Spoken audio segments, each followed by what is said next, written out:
people like young company commander Bob Barrow, who had a company at Camp Missouri. General Barrow, you know, our former commandant, General Barrow, had not fought in the islands in World War II. He fought in China. And he was an expert on guerrilla warfare and Mao Zedong thought process, etc. And he was a young bachelor company commander at Camp Missouri when he got the word to mobilize the company and go to Camp Pendleton. And so railroad cars backed into Camp Missouri, loaded these forces up, and took them across country. The capability to do that, you know, and the confusion and all that, it was different. Most of them were single. Today, most of our people are married, so that's another consideration we have.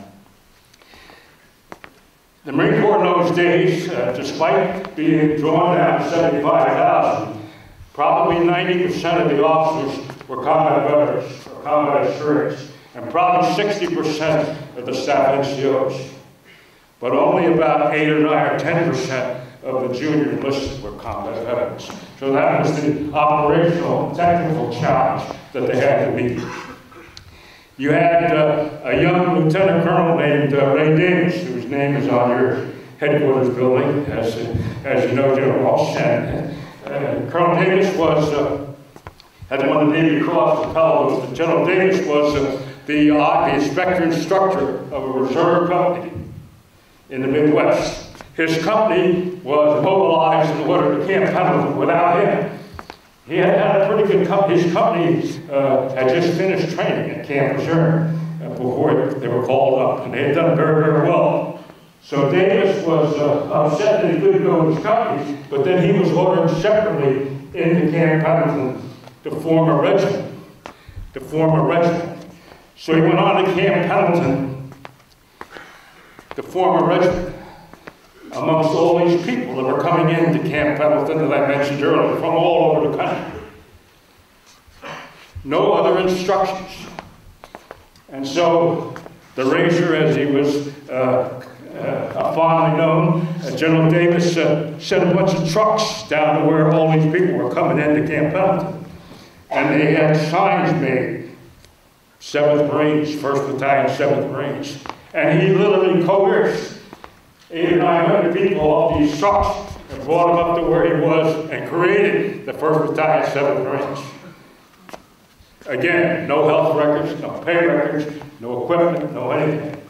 And this went on throughout the Corps. And this was done by leaders all throughout the Corps, all ranks and grades. And so again, I think that the mobilization aspects of the fire brigade are worth thinking about on how these people did that and the trust and the initiative that the leadership had in the young Marines who were putting it all together.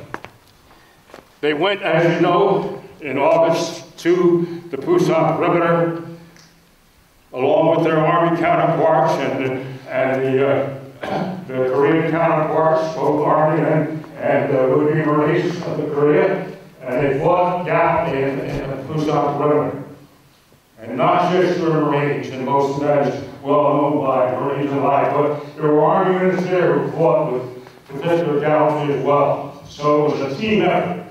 And as I've often said, all these arguments, all these discussions, all these things about who gets what and who and where, who did what and who, that disappears on the battlefield. There aren't really any crowded battlefields. And you take all the help you get from wherever you get it, whatever country that offers it up. So that's the way it really works in combat. And so much of what you learn or think you learn about what goes on inside the Beltway, forget that when you go to the field. That's how you work thinking about it. Once you go to the field and you meet your colleagues, you have a mission, you get it done. And so at for example, in the Pusan perimeter, we had an all-black Army regiment, the 24th Regiment. They fought with great distinction in the Pusan perimeter and the like. And so did elements of the 25th Division. General Collins' old division. And of course, everybody in the Marine Corps at least understands what we did at the Natcom Bulge and the like. The Natcom River was about a quarter mile, half a mile wide, ran 80 or 90 miles across the Luzon perimeter, and the bulge there was a key feature. The Marines had taken it once, were relieved by the Army. It was lost again. The Marines had to take it twice. There was a little bit of bitter feeling over all that, but they got it done. And then came the amphibious operation Inshon. And that's an interesting story in its own. General Shepard, who was Fleet Reinforcement Pacific at the time, he had been on leave when the Korean War started. He was fishing somewhere out in Colorado or something like that. And he wrote a letter to his boss, who was the commander of the fleet, and said, should I return? And they said, yeah, you better come back by air. So he flew back to Hawaii to get briefed and the like. And General Shepard then went to Japan to visit General MacArthur. And they talked about the situation. Even then, General MacArthur had planned or thought about an amphibious operation to strike at Incheon and therefore retake Seoul quickly. And that was his strategic masterpiece plan. The Shepard had asked, why haven't you asked for Marines? And there was another argument going on in Washington, and the Joint Chiefs of Staff failed or refused to accept the idea of sending Marines to the Busan perimeter initially. Big argument about that, not worth talking about now. So MacArthur said to General Shepard, and by the way, General Shepard was always a leading advocate of the Army. He liked the Army. He had many friends in the Army from World War I, and he was a ring hopper from VMI, from the Virginia Military Institute, as were many Army generals. And so Shepard was a good friend of the Army, and he did what he could through the years to tamp some of this other stuff down and get on with what had to be done. So MacArthur said, I like the idea, sit down in my office and write a message. And Shepard said, well, I'll go next door to the Chief of Staff's office with General Allen, also from VMI. And Shepard wrote the message back to the Joint Chiefs of Staff for MacArthur asking for Marines. Kind of tricky, because the Commandant didn't know about it. General Case did not know about what General Shepard was doing. General Case had just submitted a Marine division to a new fledgling organization known as NATO, the North Atlantic Treaty Organization. And so Shepard had his hands full trying to meet that commitment.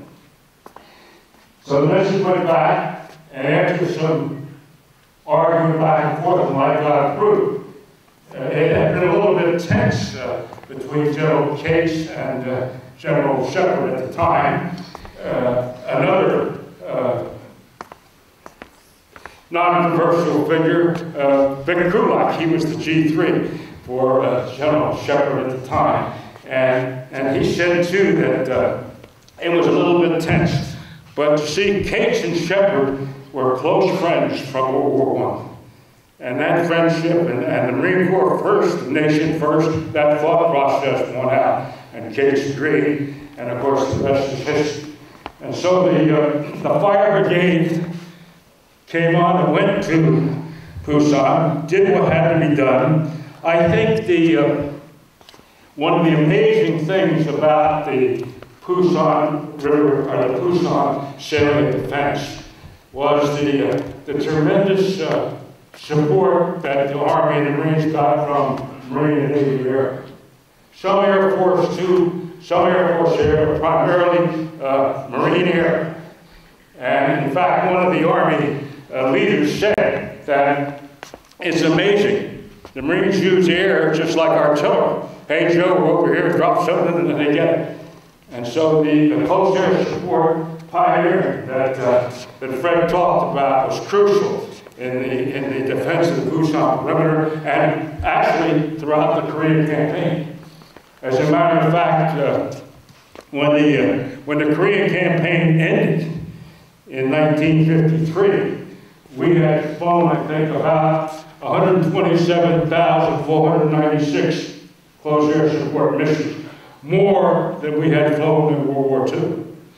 So that's the advancement, that's the progress that we had made in what Fred Allison was talking about in the building up of our air capability and the like.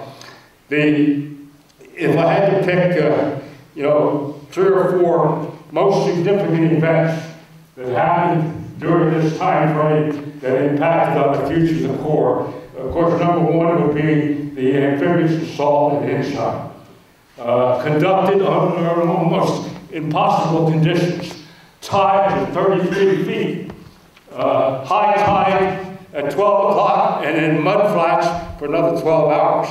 So you could land at places like Wamado, the Isle of Wamado, and you could land again for 12 hours. These kinds of concerns. One of the finest, or one of the biggest contributors to our success at Incheon, in my view, was naval gunfire. The naval gunfire literally destroyed Wamado. And the 5th Marines were able to take it with almost no casualties at all. And so, here again, naval support, naval fire support, in the larger sense, Navy Marine doctrinal thinking about supporting arms, air, artillery, etc. This made the day, and this is something that we still do today, and something that we must continue to refine today. The rest of the Incheon, of the Korean campaign, the tough battle to retake Seoul, and then of course re-embarking, going to Wonsan, the operations around the Chosin Reservoir, the intervention of the Chinese and the like. And here again, strategic intelligence, as early as the first part of October, was indicating that major Chinese units were traveling by rail to the outer border. And yet this was ignored. This was not really thought about, and it was ignored. Major, major blunder. Early October, Chinese divisions mobilizing, and they didn't really get in there until the last part of November and December. And so this kind of disbelief, if you will, of the intelligence by people like General Willoughby and others, we paid a huge price for that kind of thinking.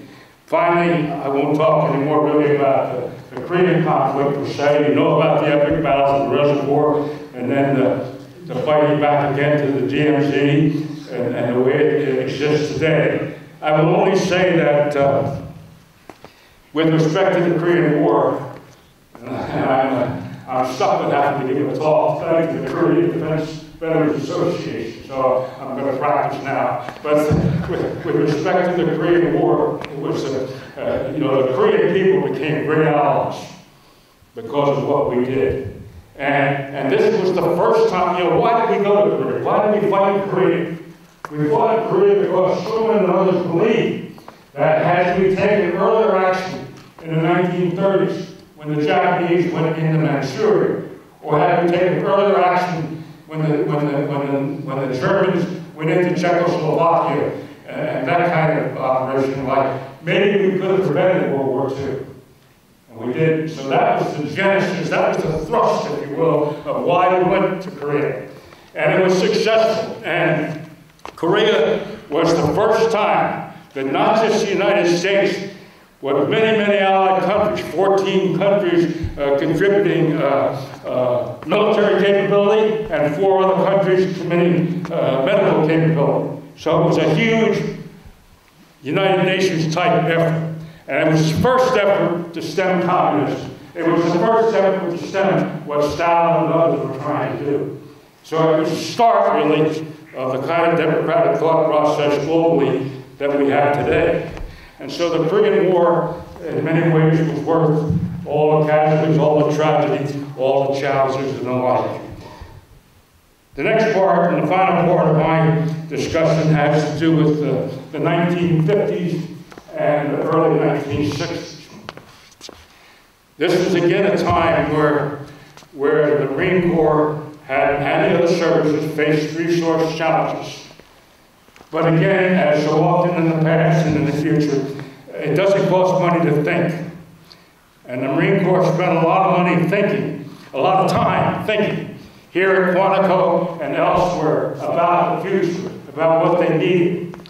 The idea of the MAGTF, the Marine Air Ground Logistics Team, under a single commander, was codified in 1952 by General Shepard. And so that, from then on, everything that we did strategically and in terms of thought process had to do with the MAGTF type of capability.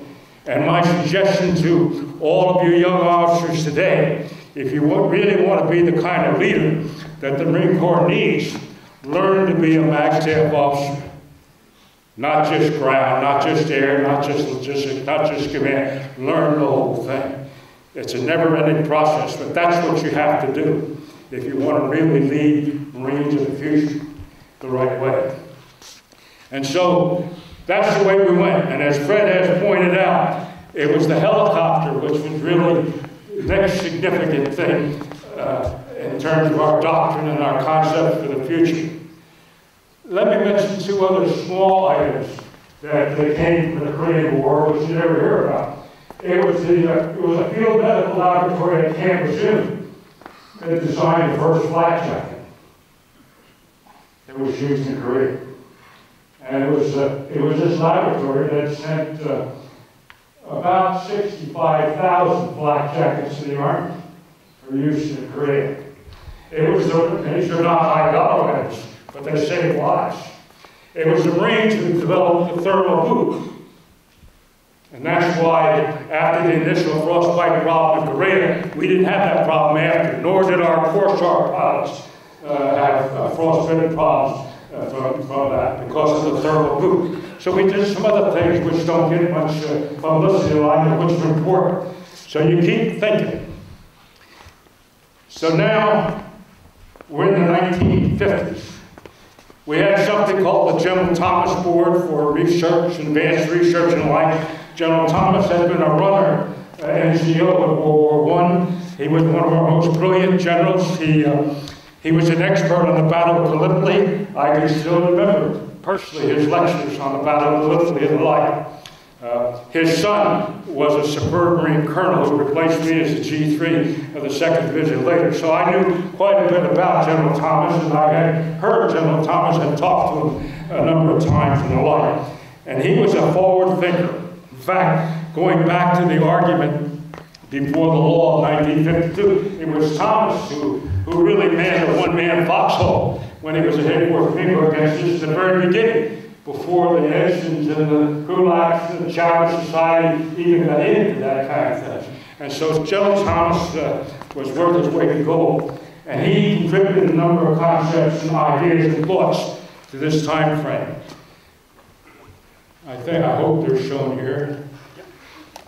The next big effort was called the Hogaboom Board.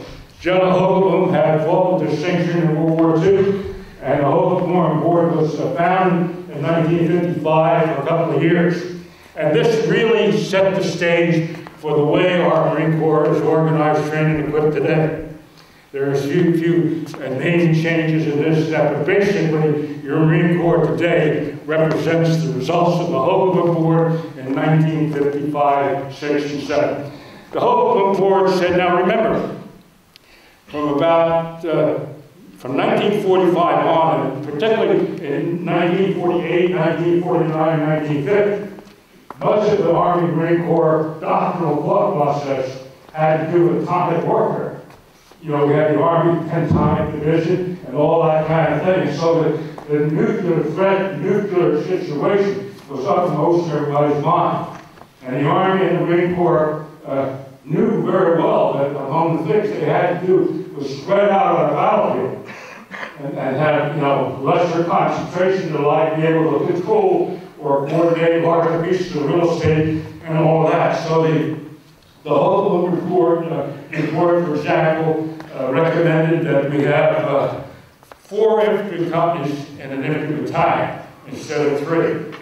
They got that idea from one of the members. He was a lieutenant colonel named Willie K. Jones, later 3-star, later commanded Fleet Reinforced Pacific, and of course was the uncle of our former commandant Jim Jones, who Jim, by the way, didn't even know the story until I told him. But Lieutenant Colonel Jones had been a naval attaché in Sweden at the outset of World War II. And he had accompanied Finnish officers when the Finns and the Russians had their initial conflicts in 1939. And he noticed that the Finns had 4 maneuver elements at the so-called battalion level. And they were using what he called rock and scissor tactics and the like. And he was very impressed with that idea. And so he brought it back to the Hogo Board, and the Hogo Board approved it. So that was really the genesis of the 4 rifle companies and the like. Also, they added a battalion, and they wanted the battalion to be able to spread out more, as I indicated earlier. The Hogo Board said, we need each division needs a reconnaissance battalion. Now, mind you, during all this period, there was no money.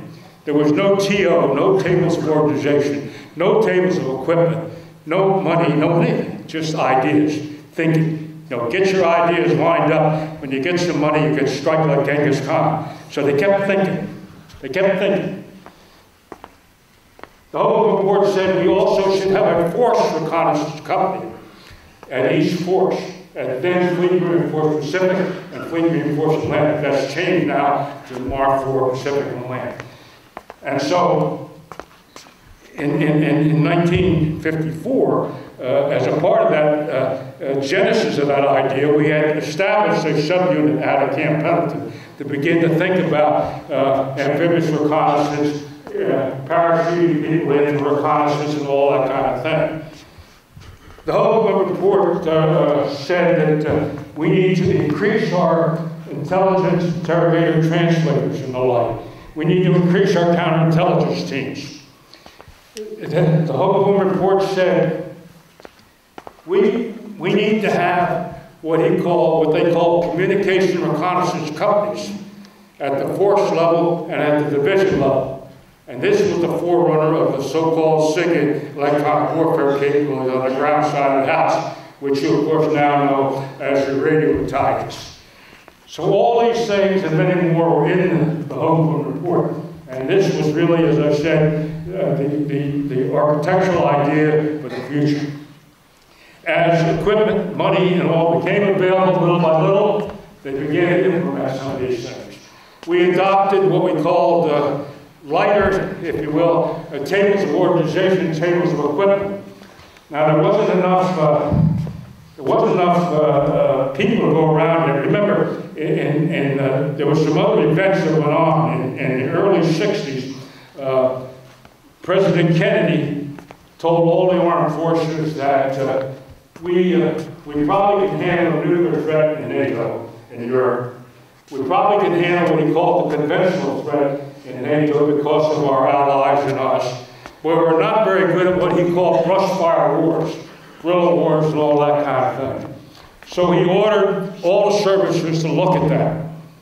And that's when the Army expanded their Special Forces capability. They added another Special Forces group, and they added a reserve Special Forces group. That's when the Air Force headed into special operations.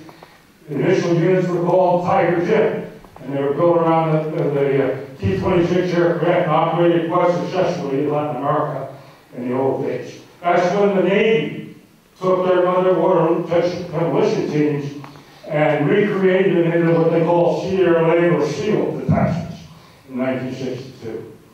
The Marine Corps did not make any change. General Shoup felt strongly, and probably correctly, that amphibious operations come from the sea, expeditionary readiness for all types of challenges was special enough. But what he did do, he ordered the Marine Corps in 1962 to really focus on guerrilla warfare.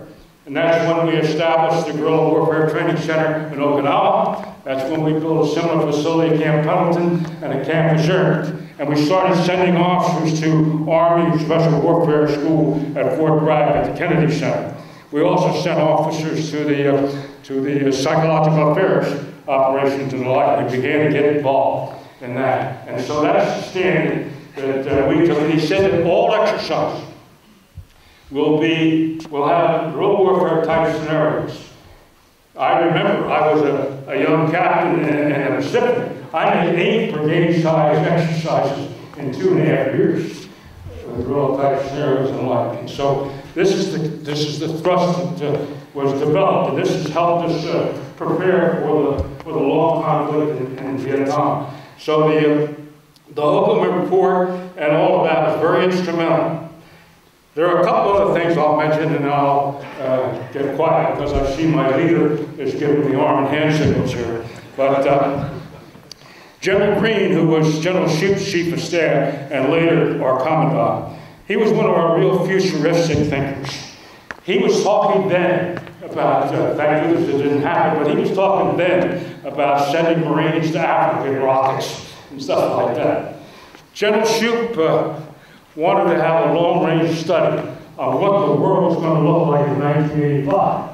And so he commissioned this in early 1963. He came to us in special operations in the G2 Division headquarters because we had some contract vehicles. We were working with the Office of Naval Research, and we were developing some special operations equipment and things of that nature. We were building some radar intercept capability at Syracuse University Research Corporation. That was the tie-in there. And so we went to Syracuse University, and we said, would you study the world in 1985? We wanted to be multidisciplinary, in other words, economics, the threats, societal, political, technology, military, all of that. And you can take anybody you want in the United States, and we want it done in a year. They objected initially because at that time, some of you older people will remember the universities were kind of anti-military, anti-Vietnam, et cetera, et cetera. But we went up and talked to them, and we talked them into it, and they did it. And a year later, they gave us a 5-volume study. Some of it was expected. It talked about the constant conflict and argument in the Golan Heights, the argument over water there. It talked about the food problem, the food crunch in the lesser developed countries, et cetera, et cetera. But it also said by 1985, the United States will have a much more global terrorism threat on their hands. And the Marine Corps will be well advised to tighten up their relationship with the State Department because of their embassies around the world. Now, you can't predict the future, but you can predict trends. And that's why you have to have a trend analysis going on. You need to think about these things, and you need to think about 20 and 30 years ahead of time. So hopefully you won't be surprised. General Green took that study, and he converted, he picked a squad of colonels, and he picked arguably his smartest general. He was a brigadier named General Gordon Gale, just passed away here about a year and a half ago, and he had won the Navy Cross in Belleau as well. And he locked them up in these little buildings across the way, these little red buildings that have the NCO school and the like, Staff NCO school. And he locked them up in there for a year. And he said, I want a Marine Corps 85 out of this study. And that, in 1964, became the first long-range plan of any service in the United States. So that was, again, a milestone kind of thought process. And from the long-range plan, in other words, if you had an idea what you want to look like 20 or 25 years from now, then you also needed a mid-range plan to build it back to the edge of what we call now the POM, the Program Objective Business and the like, the budget. In those days, it was called the 5-year financial plan with 3-year extension. So you build the mid-range plan, and then you have a Marine Corps capabilities plan, which is 2 years and on. So it's all tied in together. Now, practically, how does this work? If you wrote a little paragraph in a long-range plan, I'll give you an example. The long-range plan said by 1985, the Marine Corps needs a night all-weather, or a day-night all-weather electronic warfare aircraft. That's all it said. If you had a statement in a long-range plan, the system, if you will, requires you then to write a concept in the mid-range plan. And so the mid-range plan had about a chapter and a half about electronic reconnaissance, all-weather aircraft, and the like. And it talked about the threat. You know, everybody knows that when a radar signal is out there, you can hear it before it tips you, before it reports you. And it's that time frame in there that gives you the early warning. If you know about the radar, where it comes from, what it's associated with, and all that kind of thing. So, if you had this chapter or this statement in the mid-range plan, then Headquarters Marine Corps people were required to write a requirements document. Not yet, but required to write a requirements document. And so a requirements document was written for an electronic warfare aircraft. And that's why you got the EA-6A and later the EA-6B. We had been developing the A-6 attack aircraft in Long Island at the same time. And on the ground side, we had gotten a bunch of E-link and communication intelligence equipment from the Army because they were downsized. And we locked it all up in a warehouse. It all been put a sign on it, confidential, so nobody could go in there, and then we figured out what to do. And part of this equipment was called the ALQ-53, which was an E-link electronic reconnaissance receiver and analyzer. And so we gave that to aviation, and they put that in their first aircraft, and that's how that program started. Now we had, as you pointed out, we had a good capability in the Marine Corps. We had something called the EF-10B, Willie the Whale, and it has performed superbly in World War II and Korea, even in the early Vietnam days. But the EA-6A, the EA-6B, of course, as everybody knows, was a much better capability. So that's the kind of thing we did as a result of the Homeland Report and other studies. So I hope that we have talked a little bit about the past, how we got to where we are, a little bit about Korea, and of course, a little bit about the results. I hope we're bored with that. I'm getting hauled up with. Thank you, sir.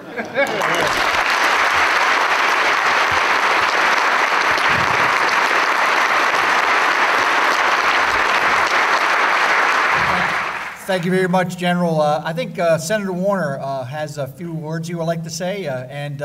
Senator, you're happy to have you say them right where you're at. Well, let me stand up. I tell you what, boss, let me have that chair lean on. You take mine. Did you say a few words? Yes, yes, sir, if possible. Well, it's not possible. I've come a long way and look forward to this day very much.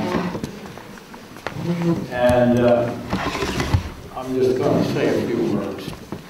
The first words I have to say, that message should be transcribed carefully and circulated Corps-wide as a must-read. That theme about how Marines are always threatened for extinction, and I lived through those chapters, and you hit it right on the head. And to those times I've had the privilege to be before a distinguished audience like this, I've always said, all Marines must sleep with one eye open and the other cocked on Congress and the military, your brothers and sisters in Army, Navy, Air Force, and so forth. But there will always be a Corps. And we talked here momentarily about Belleau Wood.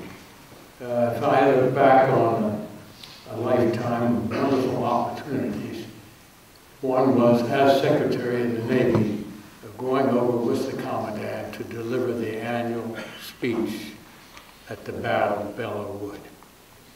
It was a very tough experience for me because my father, a surgeon, medical surgeon, doctor, volunteered in World War II, was commissioned in the Army as a captain, and was in France and in the trenches right with the triage stations and forward echelons for the last 3 battles of that war. And one of those battles, the Marine Division, his division was the 5th, and the Marines were alongside. And I remember so well when I wanted to go in the military in World War II at age 17, quit school and everything. There was a big row in the family, and I wanted to be a Marine. And Father said no. I spent 14 months in that mud, in those battles, and sewed up many Marines. I didn't know the cadavers, not cadavers, but those that had the eye to pronounce. Save this one, let that one go quietly to rest. And that mark was left on me for the rest of my life and encouraged me. So he put me in the Navy, and I'm here to acknowledge, and I want the message I may get across to you is I'm deeply humble about the training I received in both the Navy in World War II and later in the Marine Corps with a tour in Korea, and I'll touch more on that.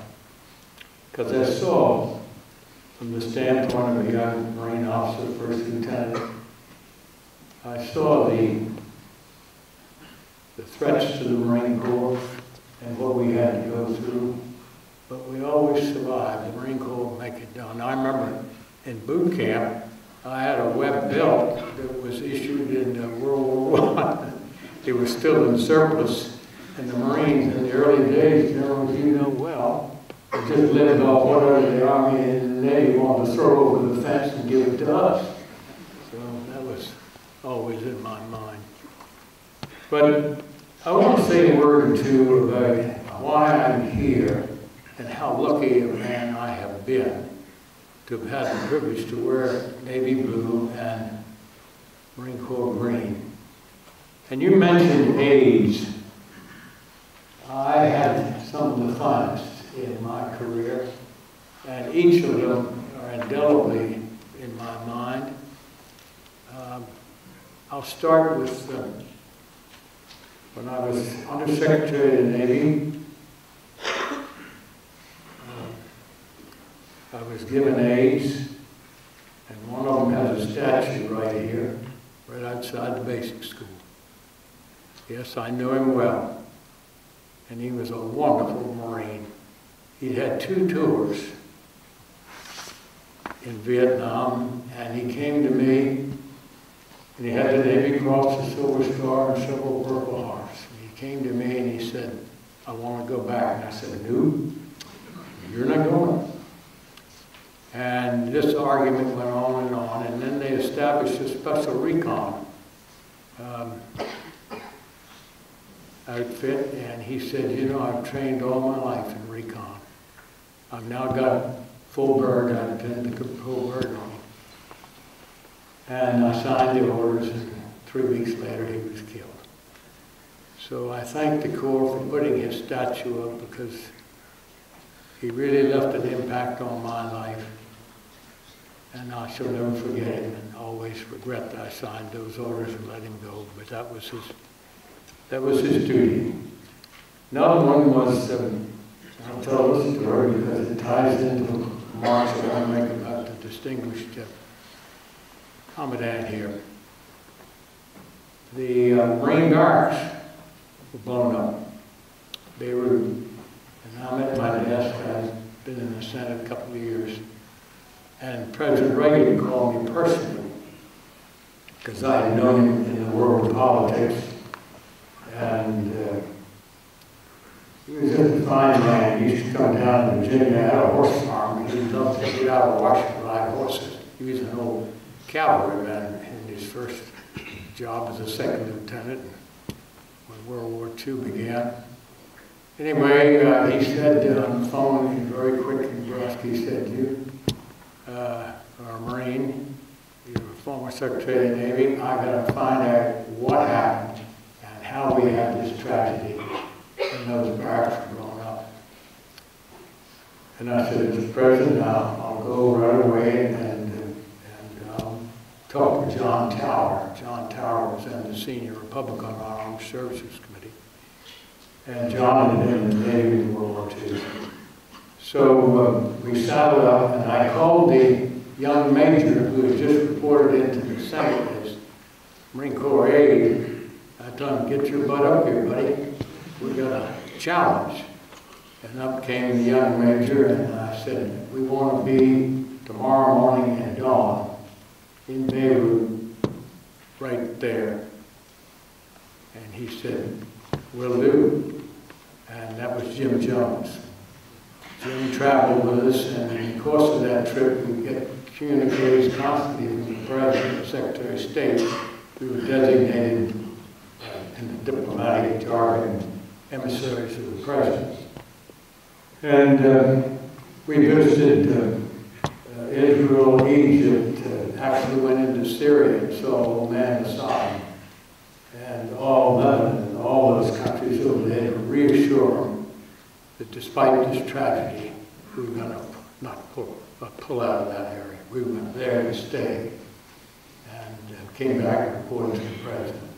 That was my first chapter with Jim Jones. We had many chapters thereafter together. And I just saw him the other day. He's a wonderful man. I just mentioned these names to show what they did for me. And another combat, Jim Amos, where is Jim? Right there? There you are. Okay. When they put the mic on here for a few minutes, we shook hands. He personally asked me to come down. And I said it would be an honor to join for this occasion. And once a commandant, all a commandant, Michael got put on, he turned to me and grabbed me by the seat and he said, Captain, don't screw up. Now, I screwed up my share, Jim. I'm always grateful to you for naming this building after me, undeserving. But I touch on that word undeserving because the Marine Corps and the Navy taught me the meaning of service to the country and duty and honor. And I followed that through my entire career. And I don't brag about it. I quietly and humbly acknowledge who I am and who I'm not. But I want you to leave with the theory that, well, you saw one of those guys who wore the same uniform. And say to yourself, whether you do 3 years or 30 years plus in the Corps, you're a Marine, and the public has enormous respect for you. That, boy, old suit of dress blues now and then will get you lined up. But let me tell you, it's second to none what you've been through. The Navy, I don't mean to drive that at all. I learned a lot. I was only 17, 18. I saw one day of combat in World War II, and that is in the, I think it was 6th or 7th of May, 1945. I'd finished my boot camp at Great Lakes. I was now in the A school. I was a smart little kid in some ways and technical things. I was going to radio radar technician. Anyway, the captain walked in and he locked the doors, and there were only 25 of us in this small classroom. He said, I'm commissioning all of you tonight to be shore patrol. I said, what? Shore patrol?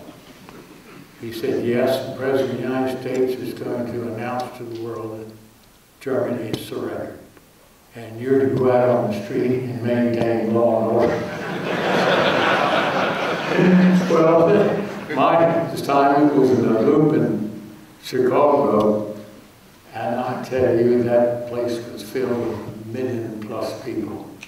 And folks, I just came back to the barracks about 2 or 3 in the morning after that, and I was plastered with lipstick all over me. And I finished up my Navy training. We were headed in for the invasion of Japan. We had ships and supplies all the way across the Pacific to go there.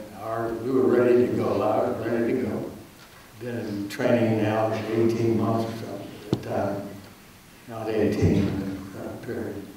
And the bomb dropped, and the order went out the next day, all ships turned around and head for it. So I never made it, but I did have the opportunity to join the Corps when I was 21. I didn't need parental consent anymore. And it was the smartest decision ever made. I stayed in as long as I could, got my railroad tracks. But I had a lovely wife and had 3 small children. And finally, one day, he used to come to Quantico 2 weeks every summer, went to junior school, comm school, all of them. Wonderful training in the reserves, and I'll come back to that. And I got that speech one night, the Marine Corps made, and the kids, and so I had to bail out after 14 years. But I'd like to go back to that brief period that I was in Korea with the 1st Marine Air Wing. I remember leaving San Diego on a Jeep carrier.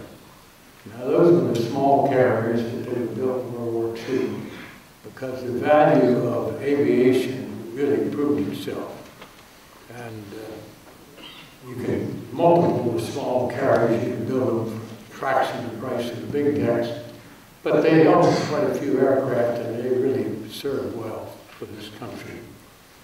And we loaded up in San Diego, we had 81s.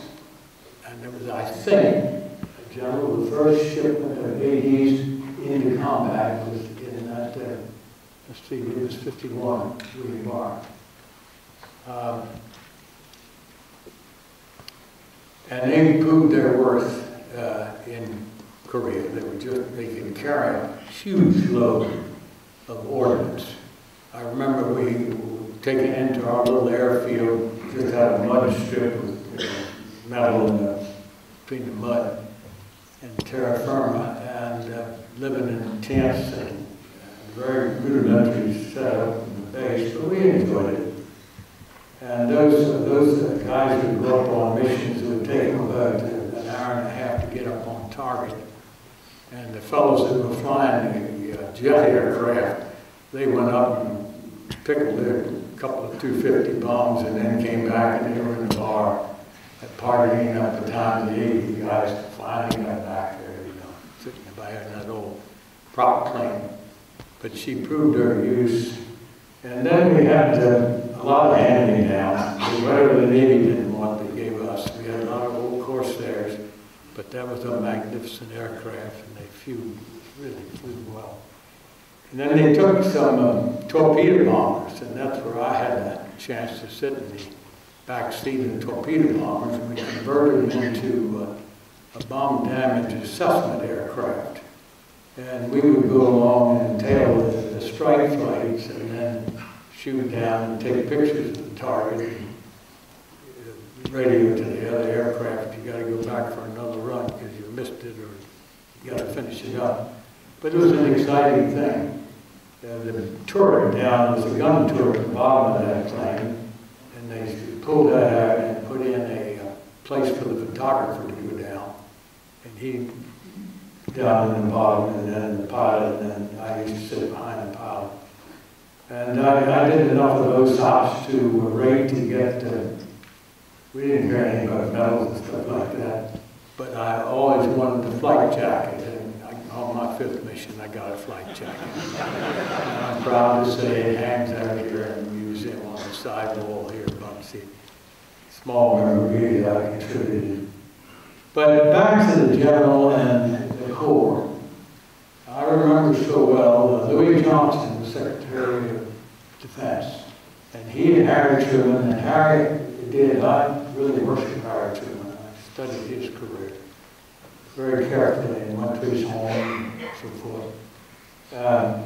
He had it in the World War II guys to get rid of the Marine Corps, because boy, I tell you, Belleau would. It gave us publicity, and Pershing had to acknowledge there will always be a Marine Corps following that battle. I'm now working with the World War I Commission in Washington as an advisor of Admiral Mullen and I and some others pitched in to help them get some of the facts straight. But we're going to have a little mention of that in the memorial when it's erected to World War I, of what the Marines did there in Belleau and the rest of that war. There'll always be a Marine Corps. And I'll just tell you an anecdote. How many of you all have ever been called a jarhead? Okay, do you know the origin of it? When our troops were mustered to go over with there was a real fight. It was the Secretary of the Navy that finally approved of the Marines coming in the country. Overruled Pershing. Pershing did not want them in France. But Secretary of the Navy, they're worthwhile now then to have a few old secretaries around. Matter of fact, another secretary, Jim Webb, I hope he's going to join today. He was a naval aide to me, too. So, again, come back to AIDS. For those of you who get that job, I'll tell you about my final comments. I was aide to a general once, I'll never forget it. So, the point is that we've got to bear in mind that we're a small force, a proud force, but in that budget, each year, there's a real scramble between Navy and Marine Corps for the allocation to the Department of the Navy, and of course the Army and the Air Corps. Air Force are getting their shares, but the Marines have always made their way. I remember in my 30 years in the United States Senate, we had a Marine caucus. And they were anywhere during those 30 years from 8 or 10, and one time we had 12. And I was acknowledged as the Republican co-chairman of it. And that wonderful man, John Glenn, an astronaut who was a Marine, he was a Democrat. And believe me, our Marines in that Senate, when John and I called them to meetings night and day to save something the Corps was, are you standing there to call my ticket yet? Just wait for you to get done, sir. Never give a senator a retired mic power.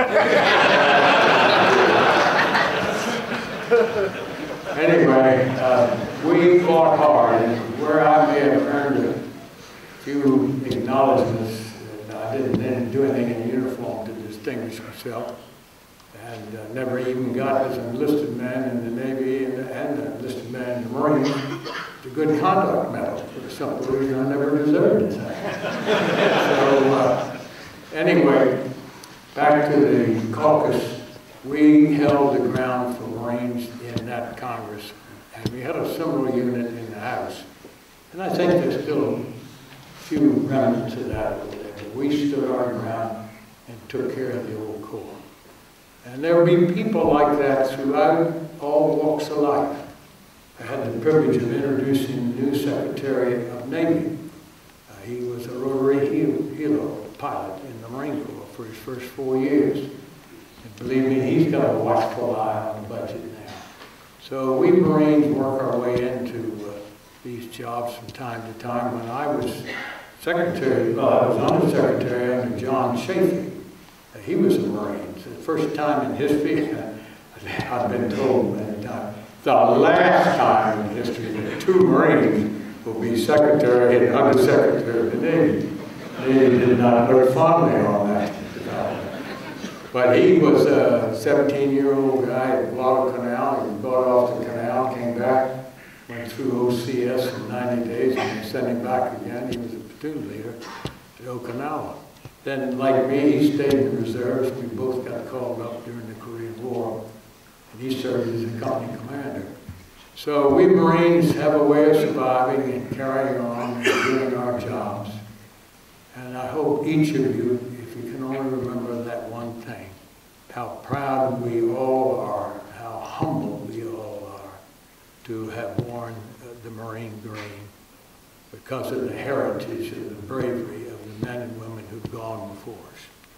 Now my last story.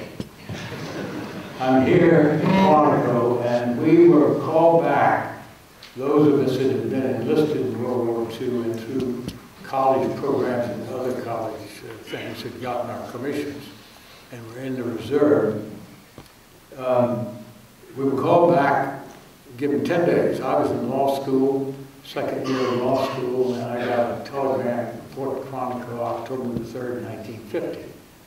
And I rolled in here with about, I think about 300 other officers, all of them second lieutenants, a few first, one or two captains, who had been commissioned towards the end of the war and so forth. We were the first to be called up.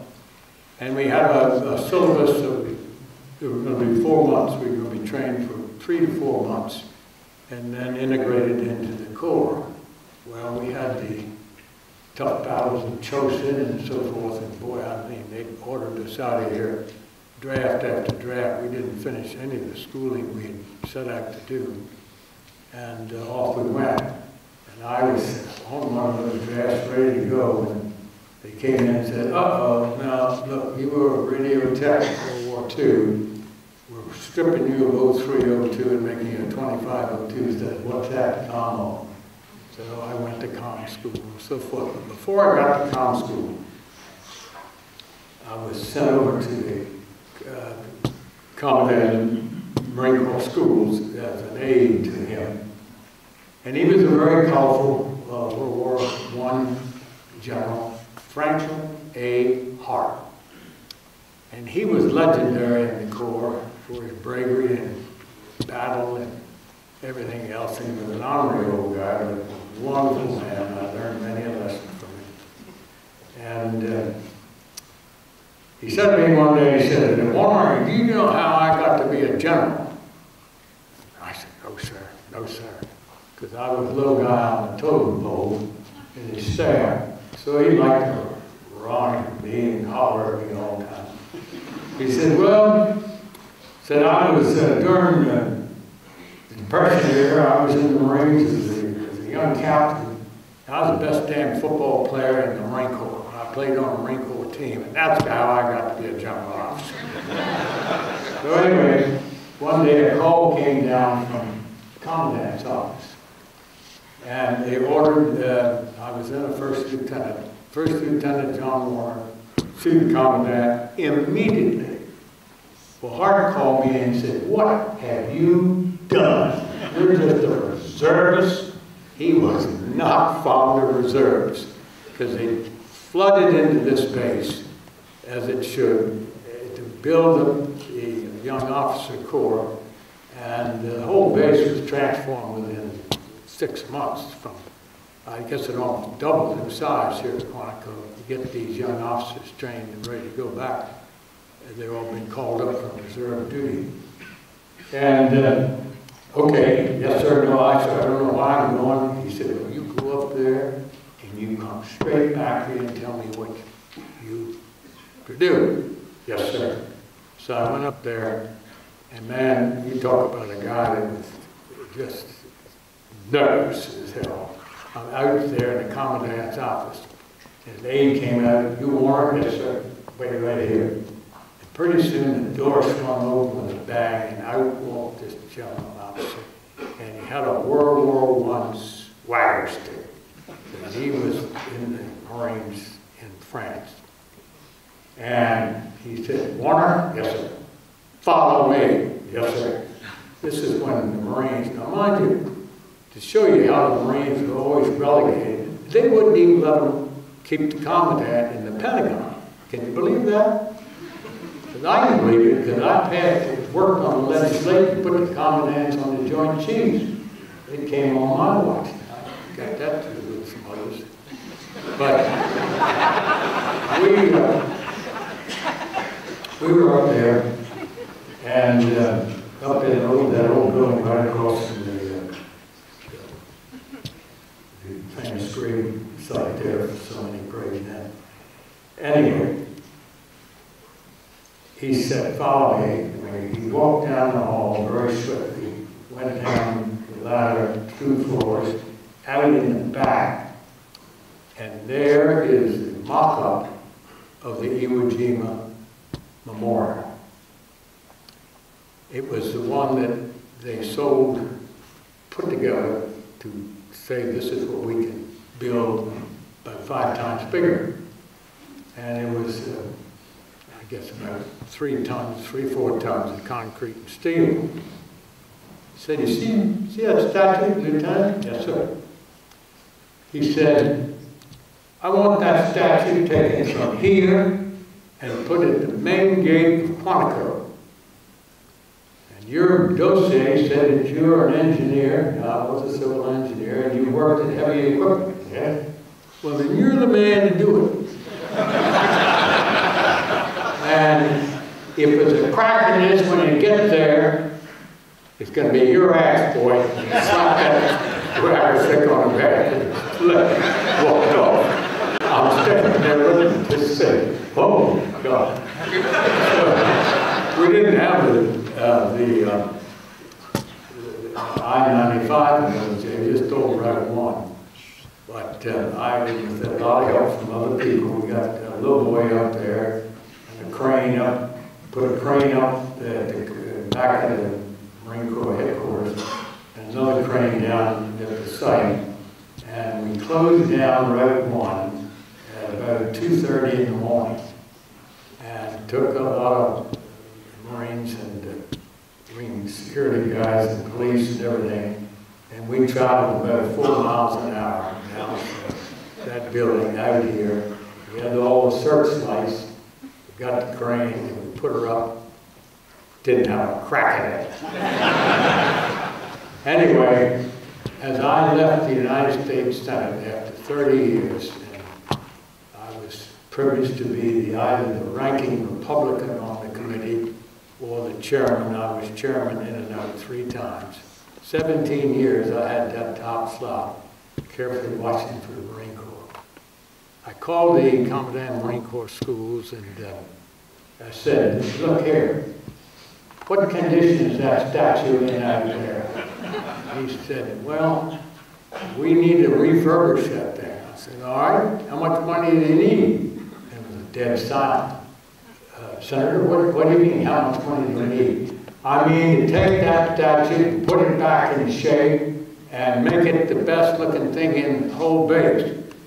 He said, well, let me call my engineer. And I said, you haven't got time, give me an estimate. He gave me an estimate of $2 million. I said, it'll be on your desk in the morning. And that was the last bill I got through Congress.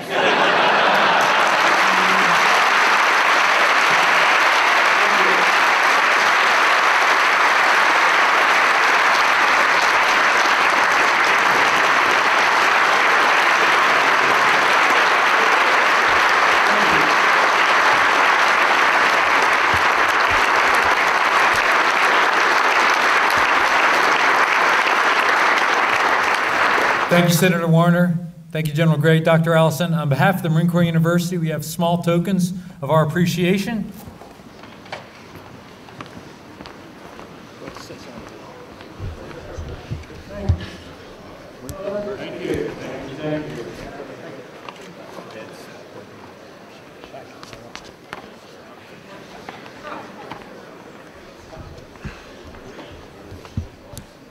That's a Marine Corps University Christmas ornament. Ladies and gentlemen. I forgot one story. I'm going to tell this story. When Jim Jones brought John Tower and me back to Washington, we went in to see the president. And the president said to me, I want to go down when they bring the bodies back. And I said, all right, Mr. President, I'll keep you informed. And sure enough, the bodies were brought back. It was late November, right about this time. And it was a cold, rainy day. And they were brought back to Camp Lejeune. And the President and I and Mrs. Reagan, this is the 3 of us, I think Jim Jones was with us too, got on the plane and we flew down here. And this wonderful, humble man right here was commandant of the base. And he had that tough task. And the whole world on television is watching this ceremony. And it was conducted beautifully, outdoors, in the misty, cold rain. widows, and lots of young children. And Reagan gave his speech, and then he went back to his seat, and I was seated right behind him. And he leaned back in the chair and he said, "Set it up so that I meet every wife and child. I'm not going back to Washington until I fulfill that mission." I said, "I'll get to General Gray." I got to Al Gray. He set it up in a minute. In a minute. Al Gray and the President stood in that rain for another hour, hugging and kissing all of those families. Al Gray knew the name of every widow and the name of every child. That's Al Gray.